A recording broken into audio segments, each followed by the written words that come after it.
Assalamualaikum warahmatullahi wabarakatuh. Waalaikumsalam. Bismillahirrahmanirrahim. Alhamdulillahi rabbil alamin. Assalatu wassalamu ala asyrafil anbiya'i wal mursalin wa ala alihi wa sahbihi ajma'in. Amma ba'du. Bersyukur kita kepada Allah Subhanahu wa taala, hari ini kita bisa bertemu dalam acara Bingkai Tarbiyah FITK UIN Sumatera Utara Medan. Bingkai, bincang penting karya ilmiah tarbiyah FITK UIN Sumatera Utara Medan. Pemirsa di mana saja Anda berada, hari ini kita ditemani oleh salah satu dosen FITK UIN Sumatera Utara Medan, yaitu Bapak Tony Nasution MPD. Assalamualaikum Pak Tony. Waalaikumsalam warahmatullahi wabarakatuh. Apa kabar Pak Tony? Sehat? Alhamdulillah. Pemirsa Bingkai Tarbiyah FITK UIN Sumatera Utara, insya Allah beberapa menit ke depan kita akan berbincang-bincang bersama narasumber kita terkait dengan karya tulis beliau. Di hadapan kita bersama ada buku-buku Pak Tony Nasution, sekitar 9 buku. Nah, ada dipajang 9 buku. Dari 9 ini kita akan mengupas salah satu buku, yaitu Pendidikan Pancasila, karena memang basicnya Pak Tony ini adalah di Pancasila atau di IPS. Baik, sebelum kita mengupas tuntas atau berbincang-bincang terkait dengan buku ini, terlebih dahulu kita sama-sama ingin mengetahui latar belakang pendidikan Pak Tony, sejak kapan masuk ke UIN Sumatera Utara Medan dan menjadi dosen tetap UIN Sumatera Utara Medan. Silakan Pak Tony. Bismillahirrahmanirrahim. Assalamualaikum warahmatullahi wabarakatuh. Assalamualaikum warahmatullahi wabarakatuh. Puji syukur kita kepada Allah Subhanahu wa taala yang senantiasa selalu memberikan kita rahmat, taufik serta hidayahnya, sehingga kita masih terus mengabdi dan melaksanakan ibadah, serta selawat beriringkan salam juga tidak lupa kita selalu hadiahkan ke ruh junjungan kita Nabi besar Muhammad sallallahu alaihi wasallam. Mudah-mudahan kita semua menjadi umat yang mendapatkan syafaatnya nanti di hari kelak. Amin ya rabbal alamin. Baik, terima kasih banyak kami ucapkan kepada Bapak Dr. Ahmad Darlis yang sudah mengundang kami hadir di sini. Ini suatu kehormatan dan momen yang sangat luar biasa. Di momen-momen kesibukan dan aktivitas fakultas dan dosen masih disempatkan kita untuk berbincang karya ilmiah yang menurut kita bersama sangat penting begitu. Perlu saya sampaikan bahwa memang latar belakang pendidikan saya sarjananya dari UIN Sumatera Utara Medan, bertepatan di Fakultas Ilmu Tarbiyah dan Keguruan. Kemudian S2 saya itu pendidikan IPS dari Universitas Negeri Padang, Sumatera Barat. Kemudian saya mengabdi di rumah pendidikan kembali atau di Fakultas Ilmu Tarbiyah kembali sejak tahun 2017. Dari sejak tahun 2017 saya berdikari mengabdi, menuangkan berbagai macam pengabdian, baik dia pengabdian diri, potensi, dan segala halnya begitu. Sehingga memang dengan berjalannya proses pengabdian itu, alhamdulillah saya ditetapkan dan terpilih menjadi dosen tetap di Fakultas Ilmu Tarbiyah dan Keguruan tahun 2020. Sejak tahun 2020 saya berdikari sebagai dosen di Fakultas Ilmu Tarbiyah dan Keguruan. Mungkin itu sedikit. Dosen tetap gitu Pak Ton ya. Oh ya, alhamdulillah. Sebelumnya apakah Pak Tony sudah mengajar di perguruan tinggi lain gitu? Ya.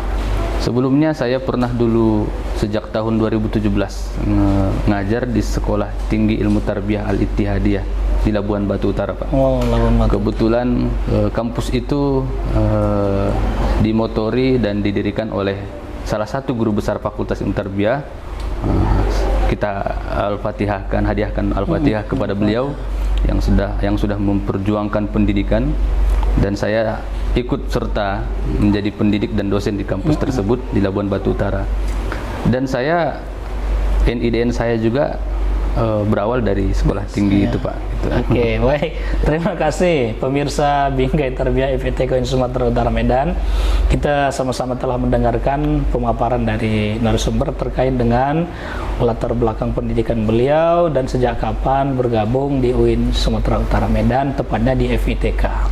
Baik, sekarang Pak Tony, kita akan berbincang lebih jauh tentang karya-karya Pak Tony. Ini buku nih. Ada lebih kurang 9 buku Pak Tony udah ya. Ada 9 ini ada tulisan mandiri, ada sebagai editor, dan ada kolaborasi dengan dosen-dosen yang lain. Nah, mungkin Pak Tony, selain buku yang 9 ini, apakah masih ada buku dalam tahun ini yang akan dipublish begitu? Ya, insya Allah kalau nggak ada kendala Pak, kita akan terbitkan 2 buku lagi di tahun ini Pak. Satu kebetulan buku pendidikan Pancasila yang akan direvisi, dan itu penulisnya nanti saya sendiri, karena di buku yang Bapak pegang itu masih berkolaborasi, masih 2 penulis. Tapi insya Allah buku pendidikan Pancasila edisi revisinya akan terbit tahun ini dengan penulis pertamanya, dan satu-satunya saya lah sebagai penulis.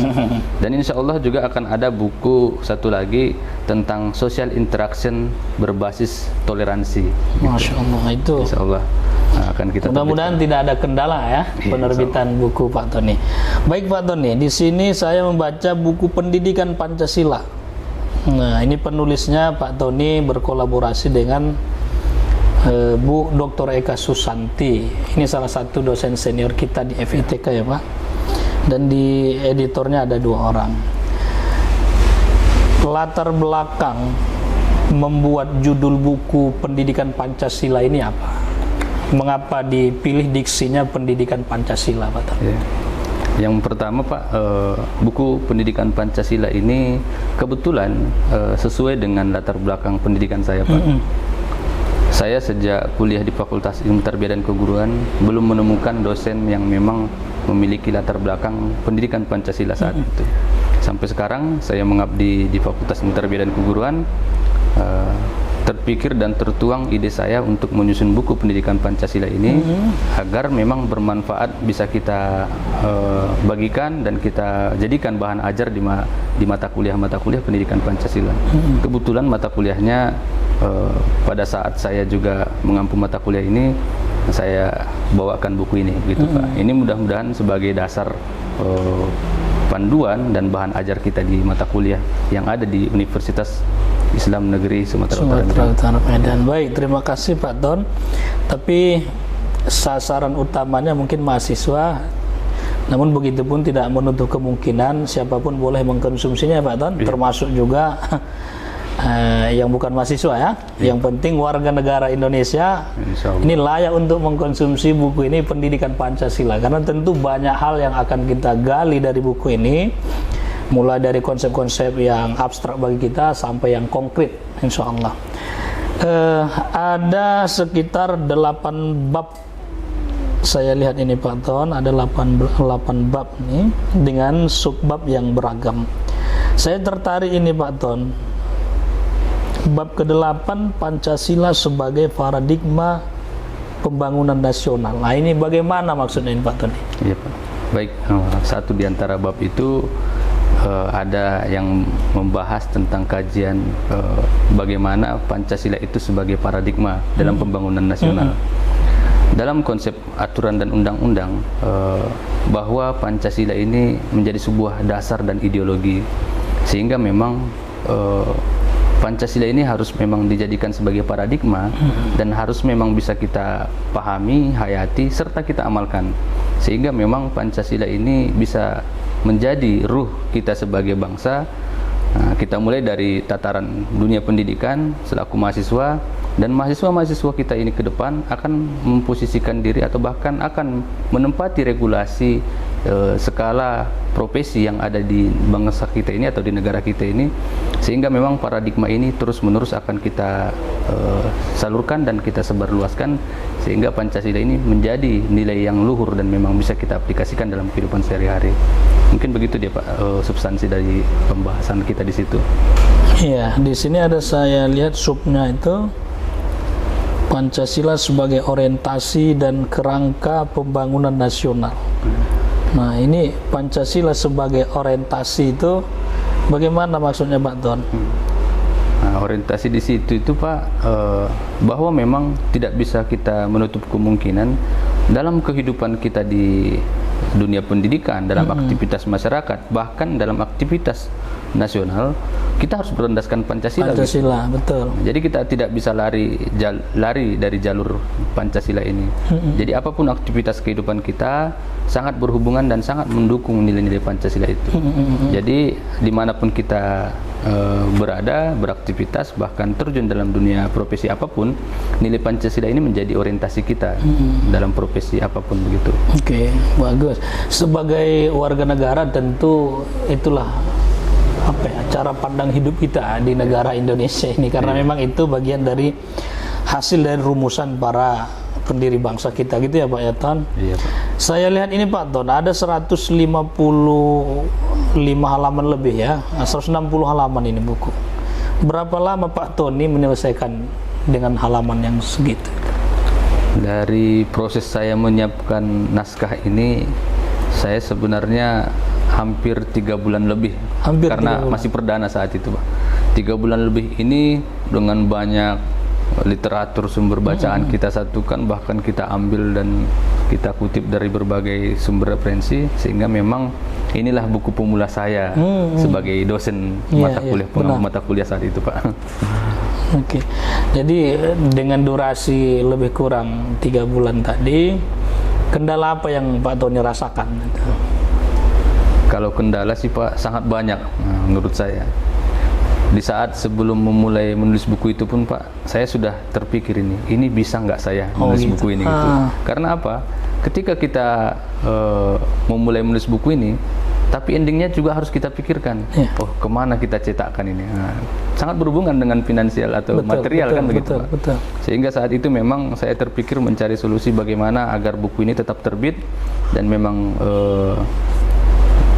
keluar ISBN-nya, sehingga memang buku ini terindeks secara nasional gitu.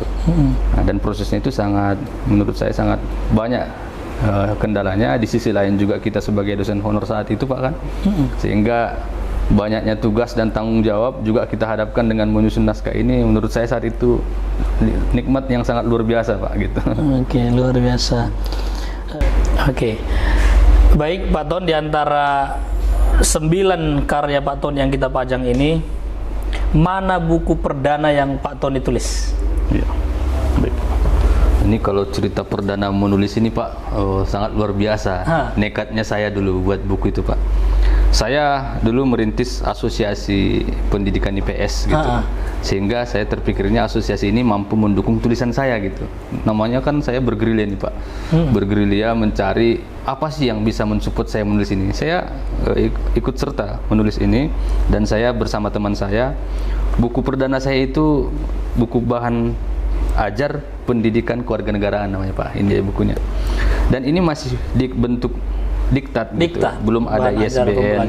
Ini masih bahan ajar yang sederhana dan orientasinya tadi agar bisa menjadi buku pegangan mahasiswa dan bisa jadi panduan kita dalam perkuliahan gitu Pak. Begitu ada buku perdana, perasaan di dalam hati, tingkat kepuasannya seperti apa Tan? Ini luar biasa nih Pak. Dulu hadir saja buku diktat seperti ini, saya udah merasa rupanya saya bisa gitu Pak. Ternyata bisa. Dan saya dari sinilah saya memulai buku-buku untuk sehingga deretan buku ini ada ya Pak Ton. Luar biasa. Kalau itu buku pertama, buku yang terakhir diterbitkan yang mana Pak Ton? Yang terakhir itu ada buku implementasi nilai Pancasila di era 4.0. 4.0. Artinya ini buku saya juga berkolaborasi dengan asosiasi juga Pak. Asosiasi Pendidikan Pancasila dan Kewarganegaraan.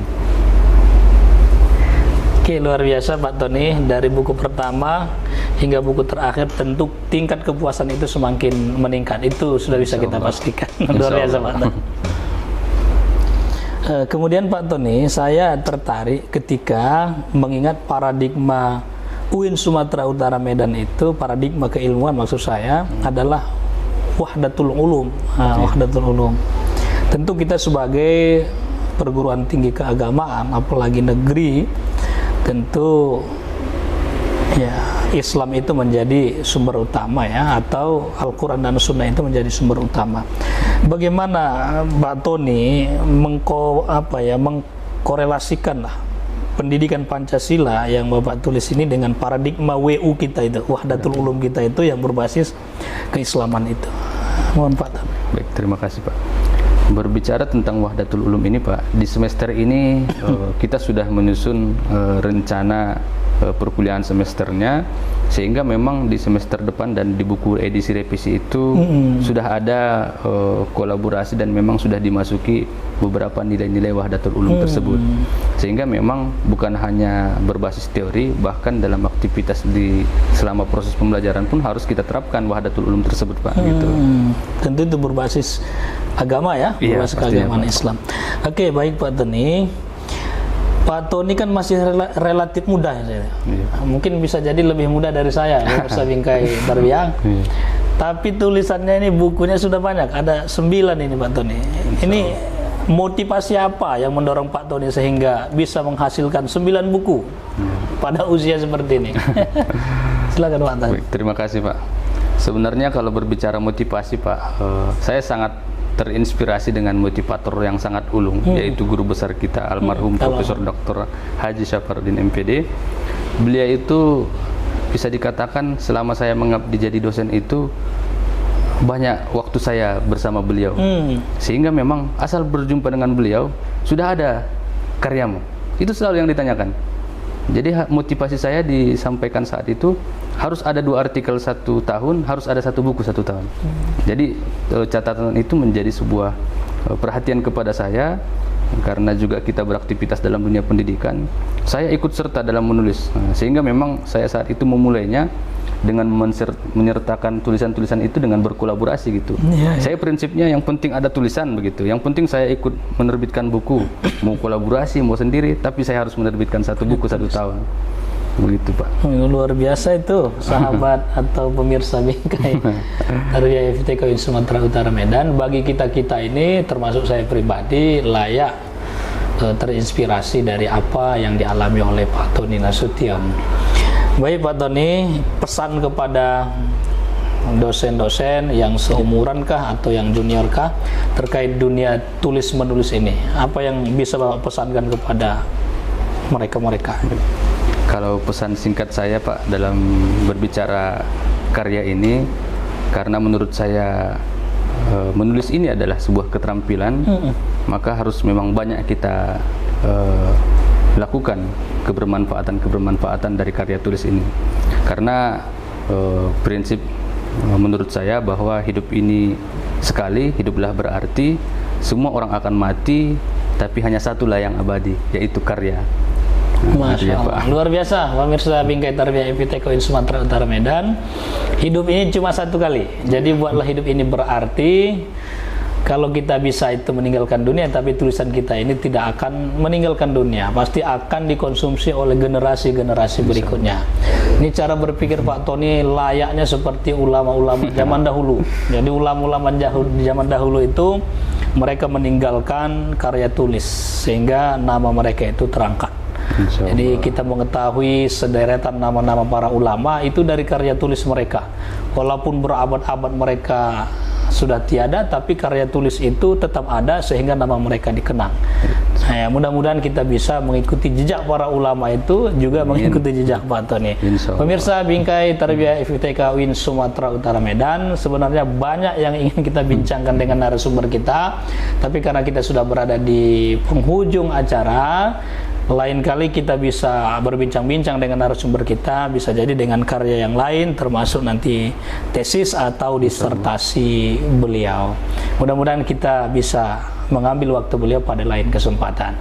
Baik, terima kasih kepada Pak Tony yang telah bersedia hadir dan menyampaikan sekelumit dari isi karya ilmiah beliau, yaitu pendidikan Pancasila. Terima kasih kepada seluruh pemirsa Bingkai yang menyaksikan acara ini. Saya, moderator Ahmad Daris, mohon undur diri. Atas segala kekurangan kami mohon maaf. Demikian, Assalamualaikum warahmatullahi wabarakatuh. Waalaikumsalam warahmatullahi wabarakatuh.